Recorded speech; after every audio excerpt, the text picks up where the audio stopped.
The galaxy was vast, endless, and full of secrets. Among its countless stars and planets, there was one place where something unusual was happening.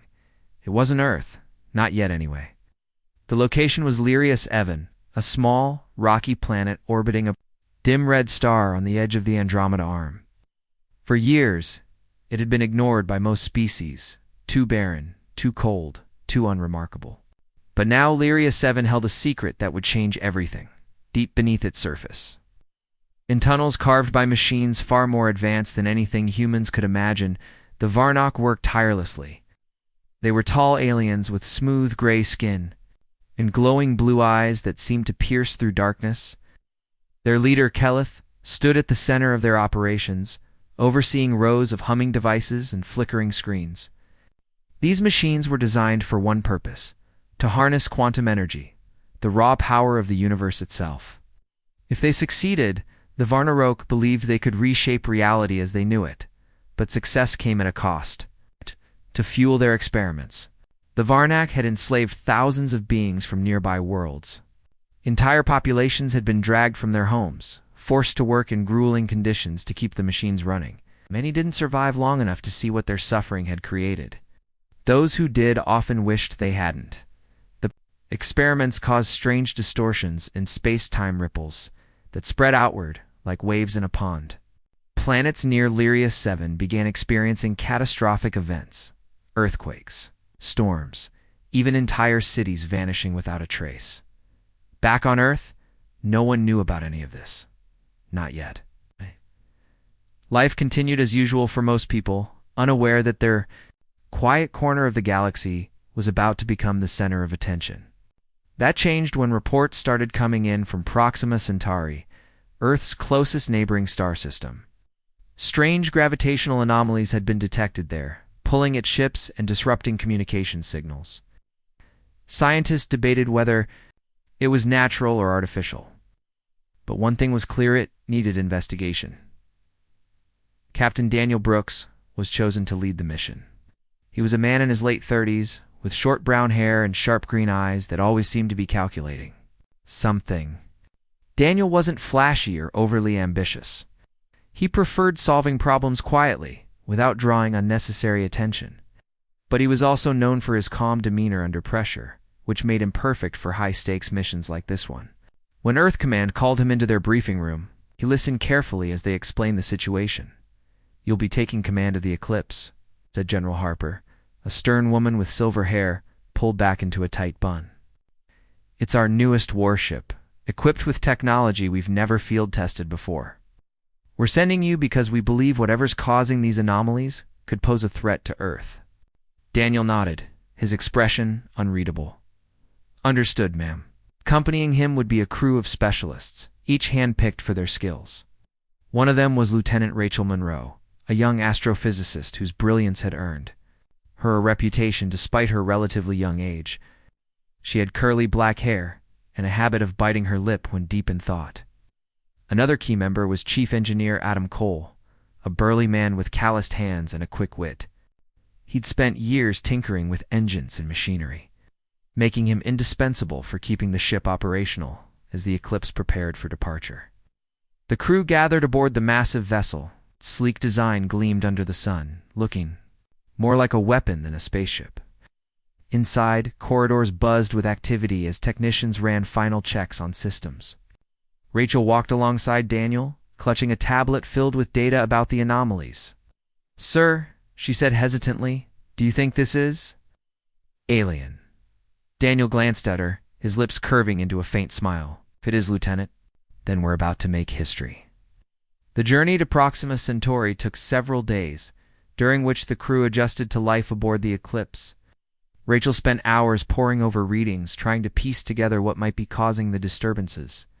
Adam, meanwhile, kept busy fine-tuning the ship's engines, muttering to himself about how much power they consumed. Despite the tension hanging in the air, moments of camaraderie emerged. Someone brought out a deck of cards, and soon laughter echoed through the mess hall when they finally arrived at their destination. The sight awaiting them was both awe-inspiring and unsettling. Swirling clouds of distorted light stretched across the void, twisting and writhing like living things. Sensors struggled to make sense of the readings, spitting out chaotic streams of data.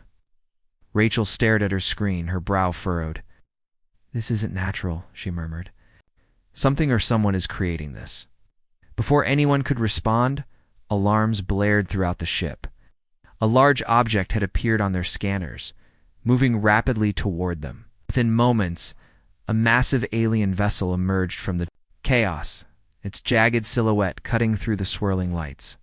It was unlike anything they'd ever seen, bristling with weapons and emitting a low hum that vibrated through the Eclipse's hull. "Contact them," Daniel ordered, his voice steady despite the rising tension.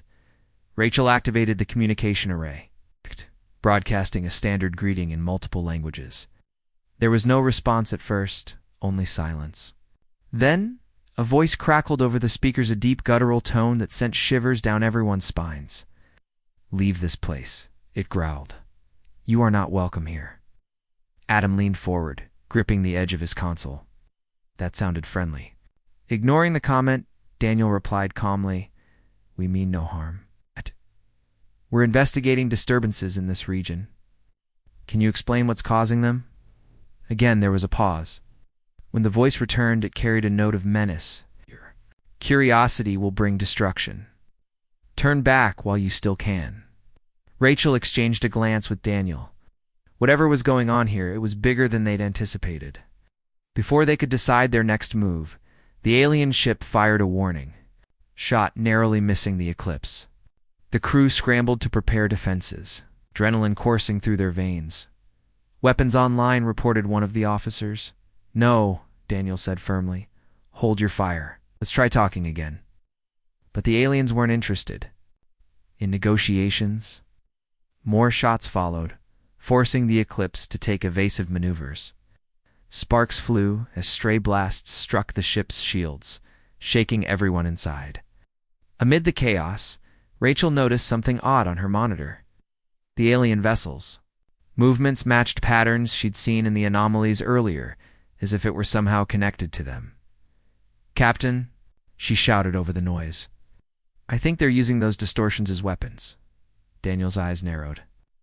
If that was true, then conventional tactics wouldn't work. Thinking quickly, he turned to Adam. "Can we amplify our shield output? Use it to disrupt their targeting systems?" Adam frowned, typing furiously on his console. "I can try, but it'll drain our reserves fast. Do it." Seconds later, the Eclipse's shields flared brightly, creating a dazzling display of energy that momentarily blinded the alien sensors. Seizing the opportunity, the ship darted away, putting distance between itself and the hostile vessel. Though shaken, the crew managed to regroup, assessing the damage and planning their next steps. What they didn't realize yet was that this encounter was only the beginning. Somewhere beyond the swirling distortions, forces far greater than they imagined were watching and waiting. For now, though, they had survived. And survival meant hope. The Eclipse limped away from the encounter, its shields flickering and its engines groaning under the strain. The crew worked tirelessly to repair the damage, while Daniel paced the bridge, his mind racing. The aliens, they called themselves. The Varnick had made it clear they weren't interested in diplomacy. But why? What were they hiding out there among the swirling distortions? And more importantly, what had Earth stumbled into? Rachel sat at her station, staring at the data she'd collected during the skirmish. Her fingers flew across the keyboard. As she analyzed every detail, "Captain," she said finally, breaking the tense silence, "I think I know what's going on." Daniel turned to her, his expression unreadable. "Go ahead." "The distortions we've been detecting there. Not random. They're being generated by some kind of device. Quantum reactor, maybe? That's what the Varnak are using to power their weapons. But," she hesitated, biting her lip, "it's unstable. If they push it too far, it could tear apart everything around them, including their own ship." Adam, who had been tinkering with a damaged console nearby, looked up sharply. "You're saying they're playing with fire?" "Exactly," Rachel replied. "They're risking a catastrophic collapse of space-time. It's like they don't care about the consequences, or maybe they're desperate enough to ignore." Then, Daniel frowned, rubbing the back of his neck. Desperation was dangerous. It meant the Varnock might be willing to do anything to protect their secret. He glanced at the view screen, where the swirling distortions still lingered ominously. In the distance, we need answers. If they won't talk to us, we'll have to find another way. Hours later, the eclipse approached a nearby moon, orbiting one of Proxima Centauri's planets. Scans revealed signs of activity, a hidden base, possibly connected to the Varnock. Daniel decided to send a small team down to investigate. Rachel volunteered immediately, eager to gather more data. Adam joined her, knowing his expertise would be crucial if they encountered any advanced technology. Alongside them went two security officers, Corporal Liam Hart, a quiet but dependable soldier, and Ensign Maria Lopez, whose sharp reflexes made her an asset in tight situations as their shuttle descended onto the moon's rocky surface. The team prepared for the unknown. The air outside was thin and bitterly cold, forcing them to wear environmental suits. Rachel adjusted hers nervously. Clutching a handheld scanner, "Let's move quickly," she said. "We don't know how long we have before they notice us." The base was partially buried beneath the ground, its entrance marked by a massive metal door etched with strange symbols. Adam examined it closely, running his fingers over the grooves. "This isn't just decoration," he muttered. "These patterns look functional. Maybe part of a locking mechanism." Maria stepped forward, holding up her rifle. "Should we try opening it?" "No." Daniel's voice crackled over their coms. "Stay cautious. You don't want to trigger any alarms." Adam nodded and began working on the door manually, bypassing its systems with tools from his kit. After several tense minutes, the door hissed open, revealing a dimly lit corridor beyond. The team exchanged glances before stepping inside.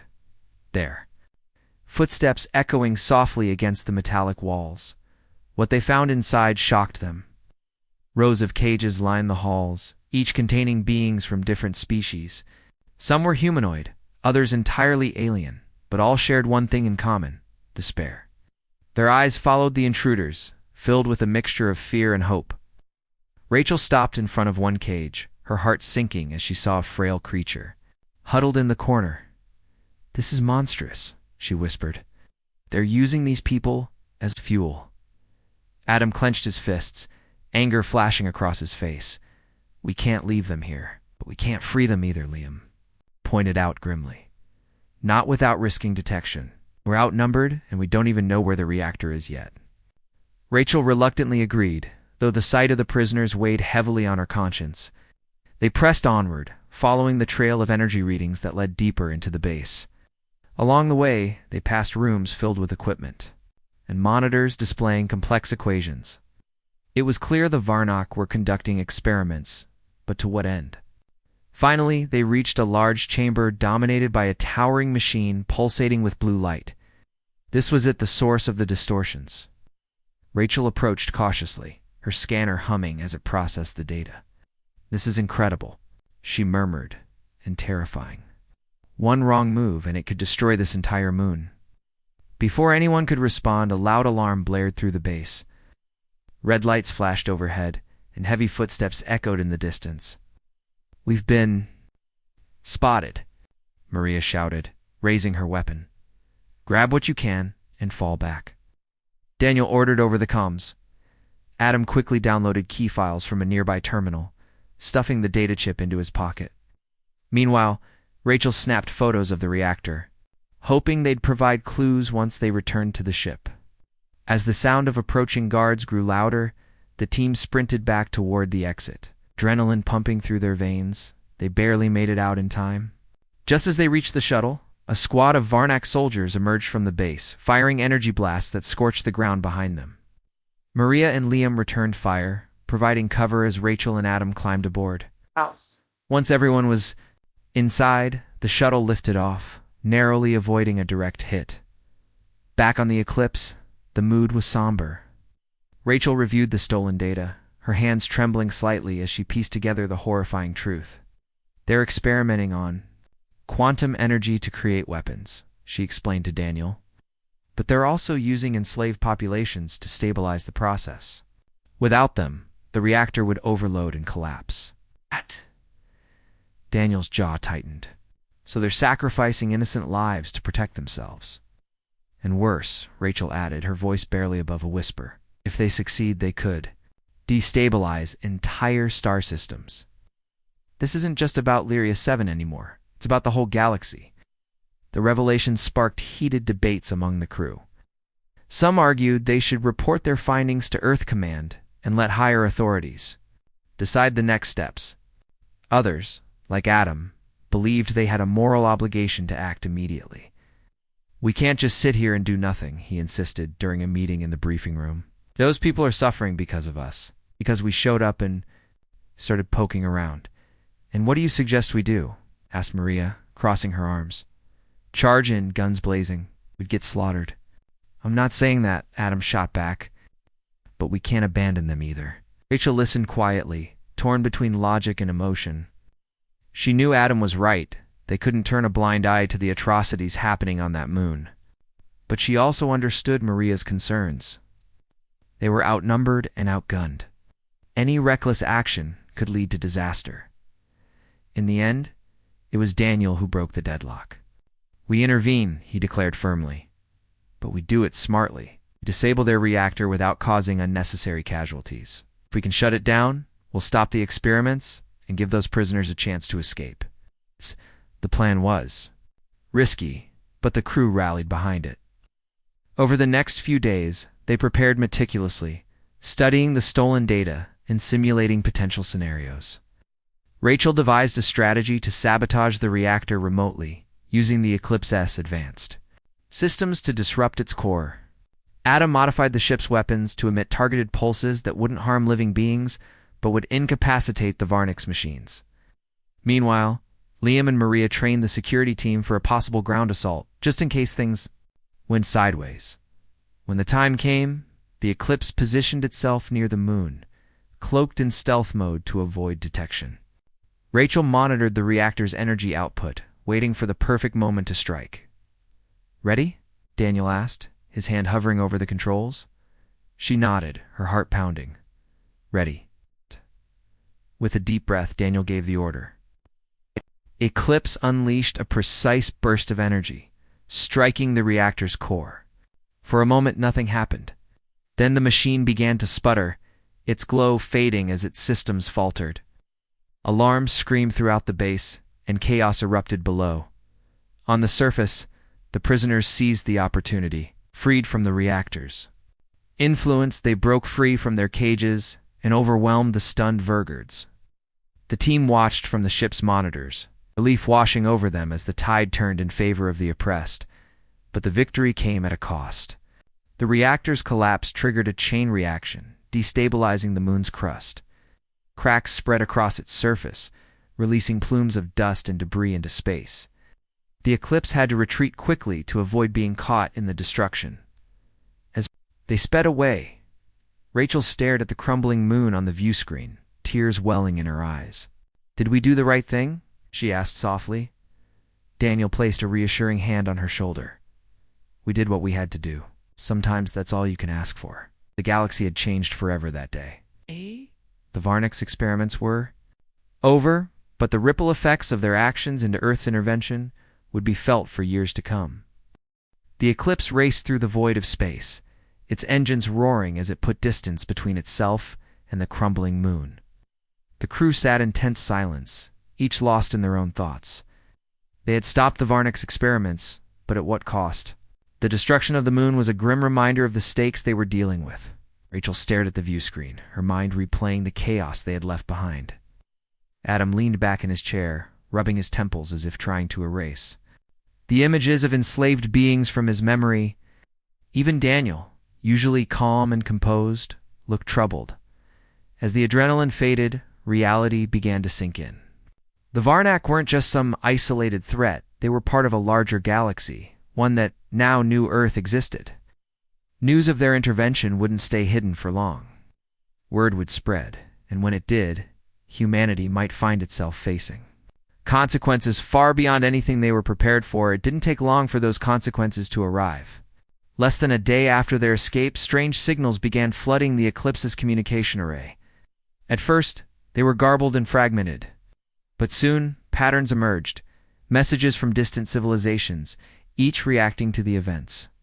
Near Lyria 7, some hailed the eclipse as saviors, praising them for stopping the Varnak's atrocities. Others condemned them as reckless invaders who had meddled in affairs that didn't concern them. The most alarming responses came from species like the Zorathians, a warlike race known for their xenophobia and hatred of outsiders. Their message was short and chilling. You have declared war on the galaxy. Prepare to face the consequences. Daniel listened to the recordings in his quarters, his expression growing darker with each word. He knew this moment would come, but hearing it made it all too real. Humanity wasn't ready for a galactic conflict, not yet. Earth's technology was advanced, but compared to the vast empires that spanned the stars, they were still newcomers. The eclipse was powerful, yes, but it was only one ship. If the Zorathians decided to retaliate, Earth wouldn't stand a chance. Rachel knocked softly on his door before entering. Holding a tablet filled with updates from the science team, she hesitated, sensing his mood. "Captain," she said gently, "we need to talk about what happens next."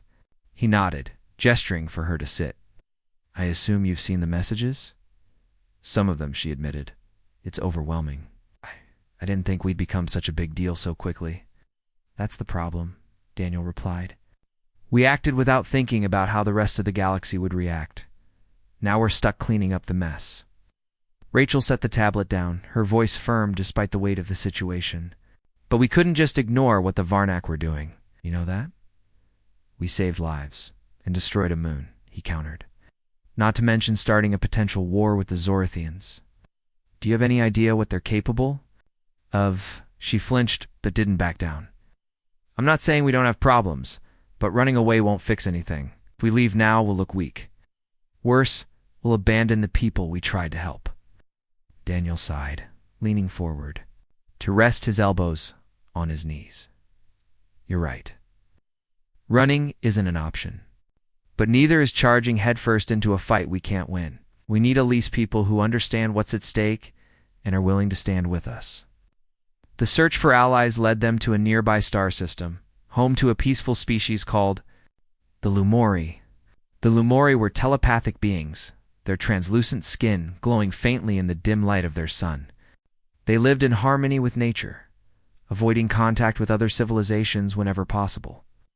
When the eclipse entered their orbit, the Lumari initially ignored their attempts to communicate. It wasn't until Rachel sent a message explaining their mission and the plight of the enslaved populations that they agreed to meet.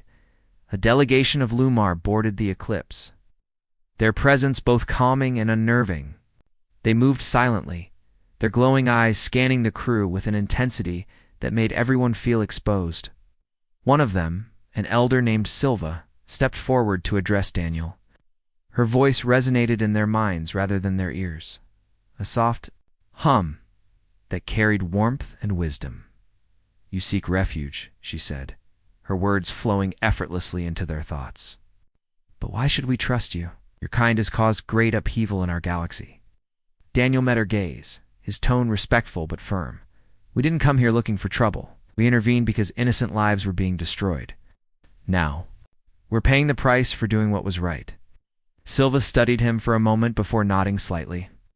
"Your intentions may be noble, but your actions have consequences. The Zorthians will not forgive Isli. They see your arrival as a threat to their dominance." "We know," Rachel interjected. "That's why we need your help. Not just to repair our ship, but to understand what we're facing. You've lived among the stars longer than we have. Surely you must know something about the quantum energy the Varnak were experimenting with." Silva exchanged a glance with the other Lumari before responding. "The energy you speak of is an Enchiner remnant of the universe's creation. It holds immense power, but also great danger. Those who wield it must do so with care, or risk unraveling the fabric of existence." Adam, who had been listening quietly, spoke up. "So there's a way to use it safely, without causing destruction?" "It is possible," Silva replied. "But it requires knowledge and restraint qualities your kind is yet to demonstrate." Words stung, but they also gave the crew hope. If the Lumari were willing to share their knowledge, humanity might have a chance to redeem itself. Over the next few days, the Eclipse docked at a Lumari orbital station, where repairs began under the watchful eyes of their hosts. In exchange, Rachel and Adam worked closely with Silva and her apprentices, learning everything they could about quantum energy and its potential applications. Meanwhile, tensions simmered among the crew. Not everyone shared Daniel's belief in seeking alliances. Some, like Maria, argued that trusting strangers was a mistake. "How do we know they're not setting us up?" she asked during a heated discussion in the mess hall. "For all we know, the Lumori could be working with the Zorathians." "They're not," Adam snapped. "If they wanted to betray us, they would have done it already." "That doesn't mean we should lower our guard," Liam added, his voice measured but firm. "We're walking a fine line here. One wrong move, and we're finished." Despite these doubts, progress continued. The Lumara proved invaluable, not only in repairing the Eclipse, but also in teaching the crew new ways to approach their mission.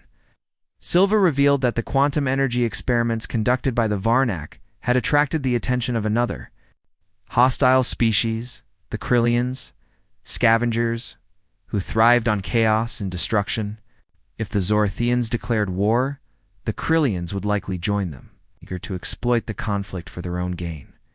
This news cast a shadow over the crew's efforts. Even with the Lumar's help, the odds seemed insurmountable. "Refuse to give up. We've faced impossible situations before," he reminded them during a briefing. "We've always found a way through. This time won't be any different." Rachel nodded, determination shining in her eyes. "We've learned so much from the Lumori. Maybe we can use that knowledge to turn the tide." Adam grinned, cracking his knuckles. "Or blow something up. Either way works for me." Their resolve strengthened, the crew focused on preparing for the battles ahead. Adam worked tirelessly to upgrade the Eclipse systems, incorporating Lumari technology to enhance its capabilities.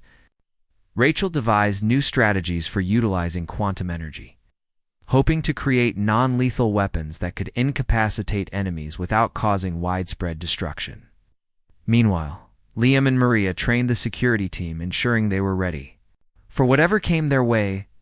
As the days passed, bonds formed between the crew and their Lumari allies. Rachel grew close to Silva, finding comfort in the Elder's guidance.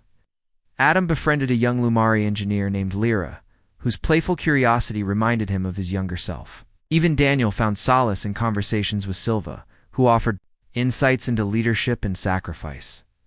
But peace never lasts long in the galaxy. Just as repairs neared completion, sensors detected a massive fleet approaching the system.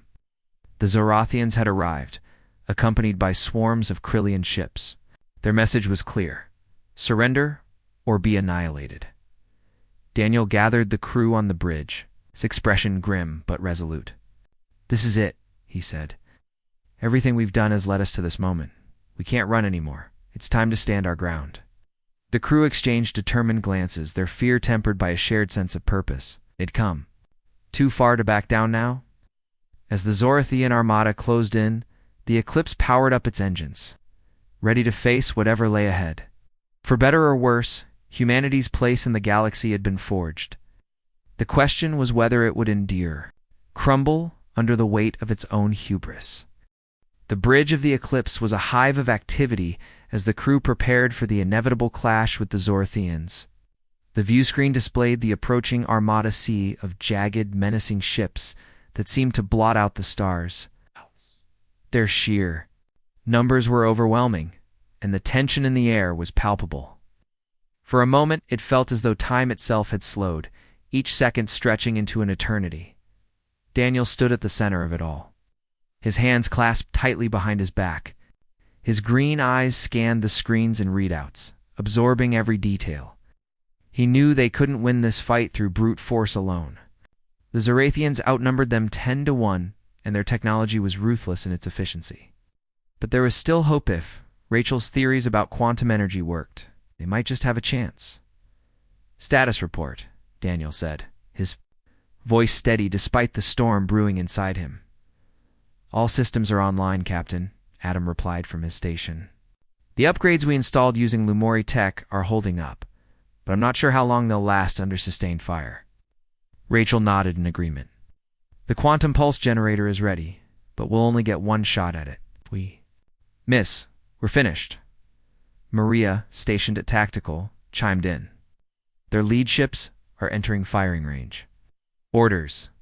Daniel hesitated, weighing their options. They could retreat deeper into the system, buying themselves a little more time, but that would mean abandoning the Lumori, who had risked everything to help them. Or they could stand their ground and fight, knowing full well the odds were stacked against them. After a long pause, he made his decision. We stay, Daniel said firmly. Prepare the pulse generator. Target the flagship it's likely. Where their command structure is based, if we can disable it, the rest of the fleet may fall into disarray. The crew sprang into action. Rachel inputted the final calculations for the pulse, her fingers flying across the console. Adam monitored the ship's power levels, ensuring the generator wouldn't overload. Maria coordinated with the security team, positioning defensive drones around the Eclipse's perimeter. Liam double-checked the evacuation protocols, just in case things went south. As the first wave of Zorothian fighters streaked toward them, the Eclipse unleashed a barrage of countermeasures. Flares erupted in space, creating dazzling bursts of light designed to confuse enemy targeting systems. The tactic worked for a while. Several Zorothian ships veered off course, crashing into debris fields or colliding with each other. But the bulk of the fleet pressed on, undeterred. They're persistent, Adam muttered, watching the swarm grow closer. Almost makes you admire them. Don't start liking them now, Maria quipped, her voice tight with focus. Fire the main cannons? The Eclipse's weapons roared to life, sending streams of plasma slicing through the void. To Zorothian. Cruisers exploded in brilliant flashes, their wreckage scattering across the battlefield. Cheers erupted on the bridge, but the celebration was short-lived. More ships surged forward, filling the gaps left by their fallen comrades. Shields are holding. But barely, Adam reported, sweat beading on his forehead. We need to deploy the pulse soon, or we won't have anything left to protect us. Out yet, Daniel ordered. Wait for my signal. Rachel clenched her fists, her heart pounding as she watched the flagship loom larger on the screen. Ow. She knew the timing had to be perfect. Too early, and the pulse might dissipate before reaching its target. It's too late, and the Eclipse could be overwhelmed. Every second felt like an eternity. Suddenly alarms blared throughout the ship. A massive Krillian vessel had flanked them, unleashing a volley of missiles that slammed into the Eclipse's shields. The impact rocked the ship, sending consoles sparking and throwing some crew members off their feet. Damage report, steadying himself against the railing. Portside shield generators are offline. Adam shouted over the chaos. They're targeting our engines next. Liam sprinted to another station, rerouting auxiliary power to reinforce the damaged sections. I've got it patched temporarily, but we can't take another hit like that. Daniel glanced at Rachel, who gave him a sharp nod. It was now or never. Activate the pulse, he commanded. Target the flagship. Rachel flipped the final switch, her breath catching in her throat. The quantum pulse generator hummed to life, its energy building to a critical threshold. Outside, a shimmering orb of light formed at the tip of the Eclipse's bow, pulsating with raw power. Ow. Then. With a deafening roar, the pulse launched, streaking toward the Zorothian flagship like a bolt of lightning. For a moment, nothing happened. The crew held their breath, waiting for the outcome. Then, the flagship shuddered violently, its hull cracking under the strain of the destabilizing energy. One by one, its weapons fell silent, and the once mighty vessel began to break apart. Secondary explosions rippled across its surface, lighting up the darkness of space. The rest of the fleet faltered, their coordination crumbling without central leadership. Some ships turned tail and fled, while others engaged in disorganized skirmishes among themselves. The tide of the battle had shifted dramatically, but the victory came at a cost. The Eclipse was battered and bruised, its systems teetering on the brink of failure. Fires raged in several compartments, and emergency teams scrambled to contain the damage. Yet amid the chaos, a sense of triumph spread through the crew. They had done the impossible. They had faced the galaxy's most feared species and lived to tell the tale. After the battle, Illuminae approached the Eclipse, offering aid to repair the ship and tend to the wounded. Silva herself came aboard, her glowing form radiating calm amidst the turmoil. She joined Daniel and Rachel in the briefing room, her expression grave yet approving. "You have proven yourselves courageous," she said softly, "but this is only the beginning. The Zorthians will regroup, and when they do, they will come. For revenge, we'll be ready," Daniel replied, though his tone carried a hint of doubt. He knew the truth of Silva's words. This wasn't over, not by a long shot. Rachel leaned forward, her curiosity overriding her fatigue. "You mentioned earlier that the quantum energy used by the Varnak originated from the universe's creation. Is there any way to harness it safely, without causing destruction?" Silva paused, considering her response. "There is a place on ancient site known as the Nexus. It is said to hold the key to understanding and controlling such energy. However, it is guarded by trials far beyond your comprehension." Adam, who had entered the room unnoticed, raised an eyebrow. "Trials? What kind of trials?" "The kind that test not only your strength, but your resolve," Silva answered cryptically. "Many have sought the Nexus, but few have returned." Despite the ominous warning, Rachel's eyes lit up with determination. "If it means finding a way to use quantum energy peacefully, then it's worth the risk." Daniel frowned, torn between caution and necessity. "Even if we find this Nexus, how do we know it'll help us stop the Zorothians?" "It may not," Silva admitted.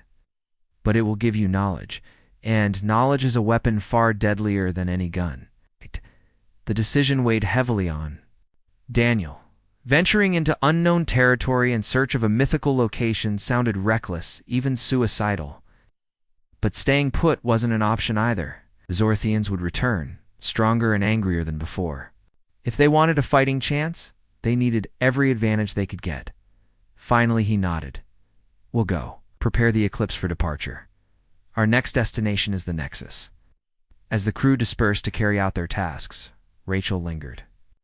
Behind, staring at the holographic map of the galaxy projected on the wall, the Nexus was marked as a faint near the edge of uncharted space, a place shrouded in mystery and legend. She couldn't shake the feeling that they were stepping into something far bigger than themselves. "Something wrong?" Adam asked. Noticing her hesitation, she shook her head, forcing a smile. "No, just thinking about what's ahead. Whatever happens, we're going to need each other." Adam clapped her on the shoulder, his grin reassuring. "Then let's make sure we're ready for whatever comes our way." With repairs underway and preparations for the journey ahead in motion, the Eclipse set course for the Nexus. Somewhere out there, hidden among the stars, lay answers that could change the fate of humanity and, perhaps, the entire galaxy. But getting to them would require courage, sacrifice, and a willingness to face the unknown. For the first time in days, hope flickered within the crew. They had survived the impossible once. Maybe, just maybe, they could do it again. The journey to the Nexus was long and uncertain. The Eclipse sailed through uncharted regions of space, where stars were sparse and the void seemed endless. For days, the crew worked tirelessly to keep the ship running smoothly, patching up damage. From the battle with the Zorthians and preparing for whatever challenges lay ahead, despite their determination, an undercurrent of unease rippled through the ranks. They were heading into the unknown, guided only by legends and Silva's cryptic warnings. No one knew what they would find or if they would even return. Rachel spent most of her time in the science lab, poring over data about the Nexus. She had pieced together fragments of information from the Lumari archives. But much of it was vague or contradictory. Some accounts described the Nexus as a place of enlightenment, a gateway to understanding the universe's deepest secrets. Others painted it as a death trap, a labyrinth designed to test intruders until they broke. Either way, one thing was clear: reaching the Nexus wouldn't be easy. Adam joined her occasionally, bringing coffee and updates from engineering. He tried to lighten the mood with jokes, but even his humor felt strained. "You know," he said, one evening, leaning against the doorway, "if this Nexus thing turns out to be a giant glowing rock saying, "Congratulations. You win. I'm going to be really disappointed." Rachel smiled faintly, though her eyes remained focused on her tablet. "I doubt it'll be that simple." Silva said, "It's guarded by trials. Whatever those are, they're probably dangerous." "Dangerous us?" Adam feigned shock. "We've faced alien warships, unstable reactors, and enough explosions to fill a movie." "How bad can it be?" Rachel didn't answer. Deep down, she shared his optimism, but something about the Nexus unsettled her. It wasn't just the mystery, it was the weight of expectation. If they failed, humanity might lose its chance to stand against the Zorthians, and failure wasn't an option. As the eclipse approached the coordinates Silva had provided, the crew gathered on the bridge to witness their arrival. The view screen displayed a swirling nebula, its colors shifting like liquid fire.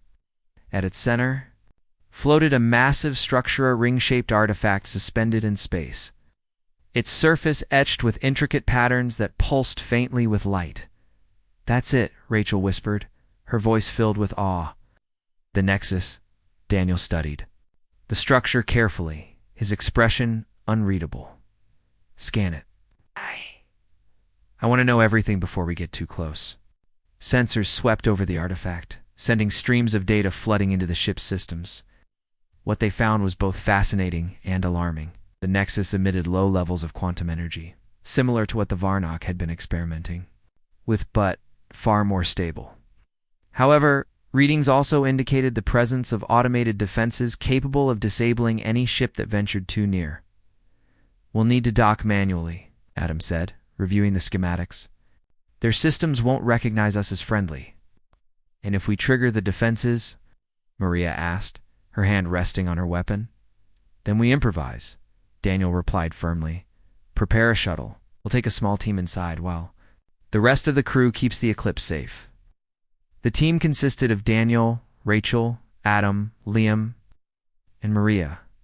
Each member brought unique skills to the mission, balancing combat readiness with technical expertise. As the shuttle detached from the eclipse and approached the Nexus, tension hung thick in the air.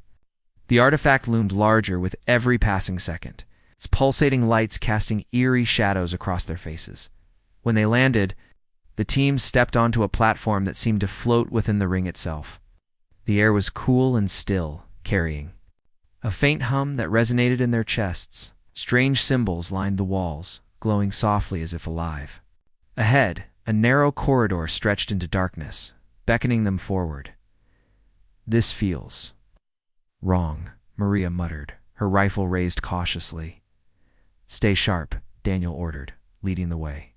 "We don't know what's waiting for us." They moved slowly, their footsteps echoing eerily in the silence. After several minutes, the corridor opened into a vast chamber illuminated by beams of light descending from above.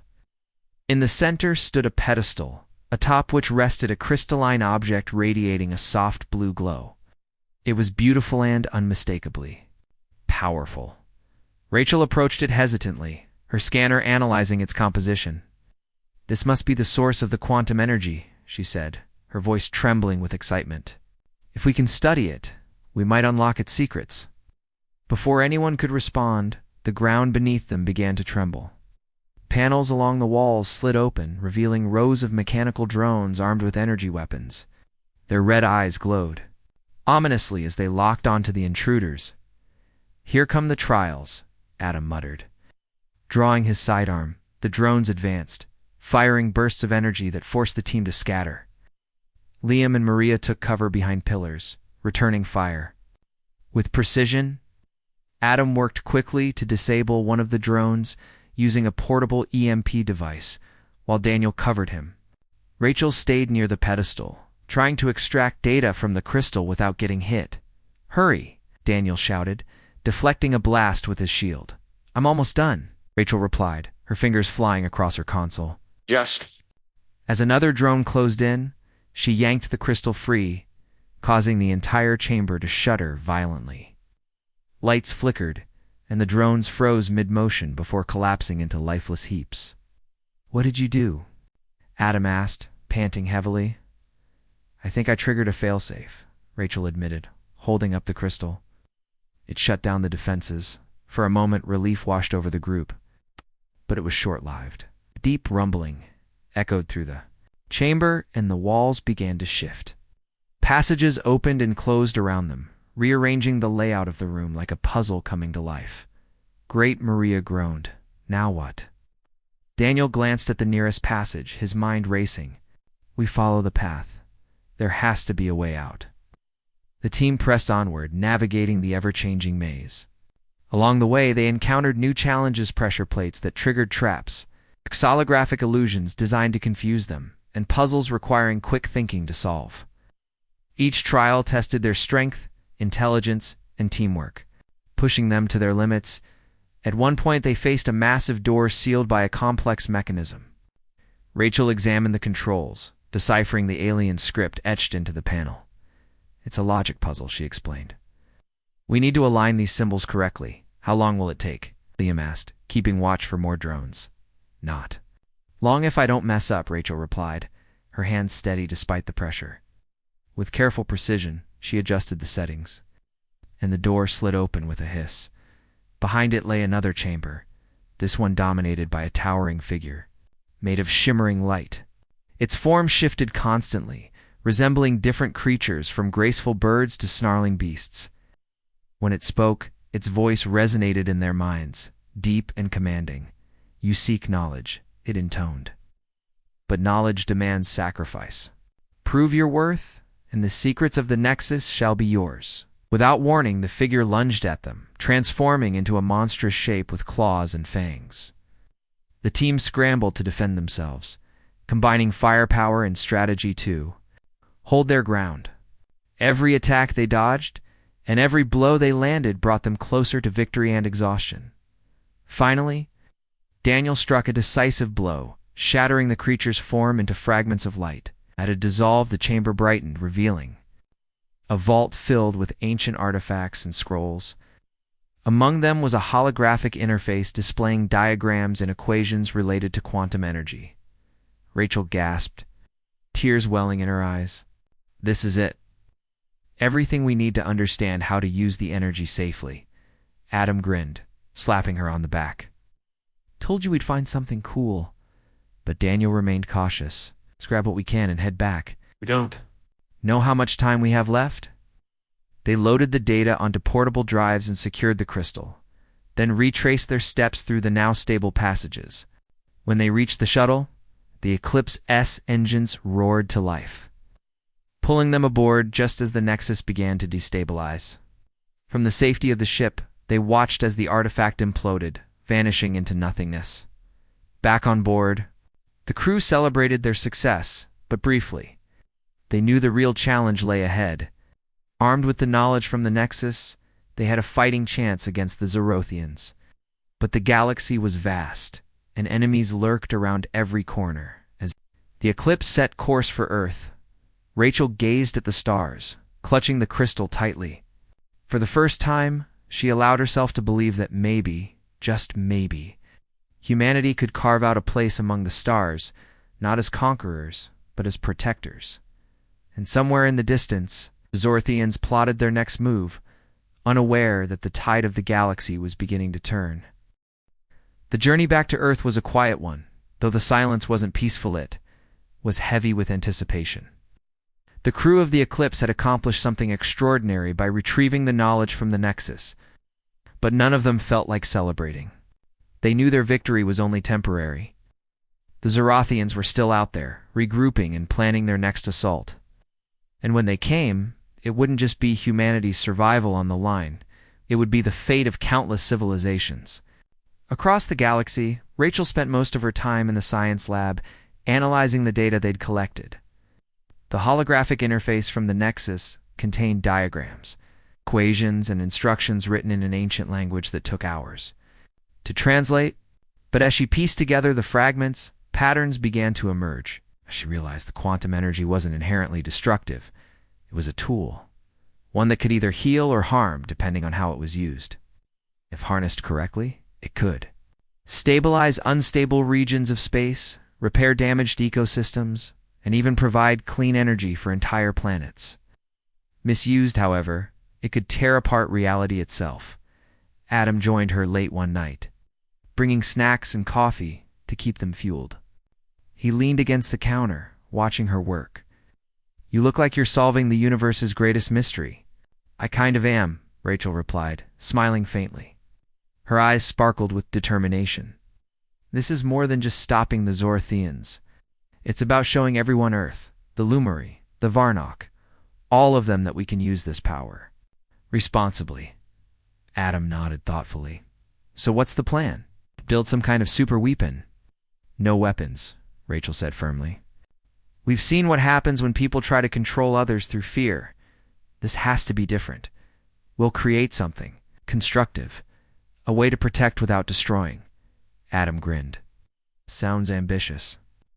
But hey, if anyone can pull it off, it's us." Meanwhile, Daniel paced the bridge, his mind racing with strategy. The data from the Nexus gave them new tools, but they still lacked resources. The Eclipse was powerful, yes, but it couldn't take on an entire armada alone. They needed ally species willing to stand with them against the Zorothians. They called a meeting with the senior crew to discuss their options. "We've made enemies, no doubt about it," Daniel began, standing at the head of the table. "But we've also made friends. Lumari trust us now. Maybe others will too." Maria crossed her arms, skeptical. "And how do we convince them? Flashy speeches? Promises we might not be able to keep?" "Actions speak louder than words," Rachel interjected. "If we show them what we've learned, if we demonstrate that we can use this energy to help instead of hurt, they'll listen." Liam nodded. "Slowly, it's risky, but it could work. People respect strength, sure, but they also respect fairness. If we position ourselves as defenders rather than conquerors, we might win them over." Daniel agreed. "Then that's our mission. Once we reach Earth, we'll share what we've learned with Command. Then we'll reach out to other species, offering aid where we can. Every alliance counts." When the Eclipse finally entered Earth's orbit, the planet below looked both familiar and foreign. From space, it was a fragile blue marble, its beauty marred by scars of pollution and conflict. Yet it was home, a reminder of everything they were fighting for. As the ship docked at a sprawling orbital station, the crew prepared to face Earth's leaders. They knew not everyone would welcome their report with open arms. Some would see their actions as reckless, others as unnecessary meddling. But Daniel was ready to defend their choices. General Harper greeted them personally, her stern expression softening slightly as she surveyed the weary team. "You've been busy," she remarked dryly. "Care to explain why half the galaxy seems to know your names now?" Daniel stepped forward, his voice steady. "We stopped a threat that could have destroyed entire star systems. Yes, it caused ripples. But we also brought back something far more valuable, knowledge that could change the course of history for Earth and for the galaxy." Over. The next few days, the crew presented their findings to Earth Command.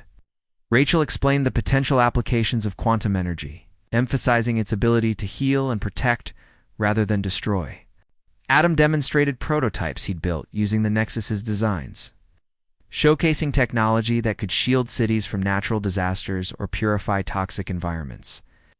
Even Maria and Liam contributed, sharing stories of their encounters with alien species and the importance of building trust. To their relief, Earth Command listened. Though debates raged about the best course of action, the decision was unanimous. Humanity would step up as a galactic player, not as aggressors, but as stewards. Resources were allocated to develop the technologies Rachel and Adam had envisioned. While diplomats worked tirelessly to forge alliances with neighboring species, their efforts paid off faster than expected. Word spread quickly about Earth's newfound capabilities and intentions. Refugees from worlds ravaged by the Zorothians reached out, seeking sanctuary and aid. Trade routes reopened as merchants realized Earth's advancements could benefit everyone. Even former adversaries, like certain factions of the Krillians, began to soften their stance, intrigued by the idea of cooperation over conquest. But the Zorothians remained a looming threat. Intelligence reports indicated they were amassing a massive fleet, larger and deadlier than before. Their leader, Warlord Threx, declared Earth's intervention an act of war and vowed to annihilate humanity once and for all. Daniel gathered the crew for one final briefing. "This is it," he said, his tone grave but resolute. "Threx isn't just coming for revenge. He's coming to send a message to prove that no one can challenge him. If we lose, it won't just be Earth that falls. It'll be hope itself." Rachel stood beside him, holding up a small device. "That's why we built this. It's a quantum stabilizer, designed to neutralize their weapons without causing collateral damage. If we deploy it during the battle, we can disable their fleet, long enough to negotiate peace or, at least by ourselves, time to rebuild." Adam chimed in, grinning despite the tension. "And if that doesn't work, we've got a few surprises up our sleeves. Trust me, I've been tinkering." The room erupted in nervous laughter, easing some of the weight pressing down on them. They weren't naive enough to think victory was guaranteed, but they had something stronger than weapons: unity. The day of the battle dawned grim and cold. The Zorathian armada loomed on the horizon, a dark cloud blotting out the stars. The Eclipse, flanked by ships from allied species, including the Lumari, and several refugee fleets, faced them head-on. Tensions ran high, but morale was unshakable. For the first time, humanity wasn't alone. As the two forces clashed, the battlefield became a chaotic swirl of light and fire. The Eclipse darted through the fray, deploying its quantum stabilizers at key moments to disable Zorathian weapons. Allied ships struck decisive blows, targeting weaknesses exposed by the stabilizers. Slowly but surely, the tide began to turn. At the heart of the conflict, Warlord Threx led his flagship into a direct confrontation with the Eclipse. His voice crackled over the comms filled with rage. "You dare defy me, you insignificant worms?" Daniel responded calmly, his voice carrying authority. "We defy tyranny, Threx. Your reign ends today." The roar of fury Threx launched. A devastating attack, forcing the Eclipse to evade narrowly. Shields flickered dangerously low, and alarms blared throughout the ship. But just as it seemed the flagship might overwhelm them, Rachel activated the final stabilizer. A pulse of energy surged outward, enveloping the Zorothian fleet.